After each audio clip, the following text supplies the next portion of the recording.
sur le sujet. Antoine Newman, mercredi soir, au Parc des Princes, il y a eu ce tifo Free Palestine. Bon, ça a fait beaucoup de bruit. Encore une fois, Bruno Retailleau était hier matin et il disait « Nous allons convoquer », ce qui est fait d'ailleurs, le président de la Fédération française de football et le directeur général du Paris Saint-Germain. Vous applaudissez? Oui. Mais pourquoi? Parce que il y a en ce moment une guerre génocidaire. Un message politique dans un stade, vous applaudissez. Je vais vous dire, Monsieur Bourdin, ça aurait été un drapeau de l'Ukraine avec Free Ukraine, personne n'aurait trouvé à se plaindre. Donc, au bout d'un moment, il y a beaucoup d'hypocrisie sur le sujet. 43 000 morts en Palestine. Oui.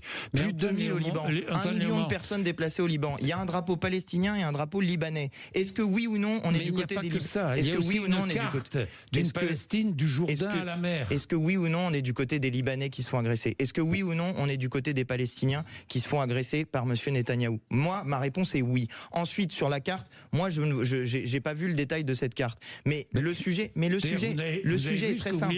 Le sujet est très simple. Moi, j'ai vu Free Palestine et en dessous, il y a écrit la guerre sur le terrain, la paix dans le monde. Moi, j'ai vu la carte. Mais Monsieur Bourdin, moi, je pense que ce qu'il doit y avoir à la fin, c'est la solution à 2 États définie dans le cadre des accords du droit international. Mais bien sûr que non. Ça serait une idiotie de dire ça. Mais bien sûr que non.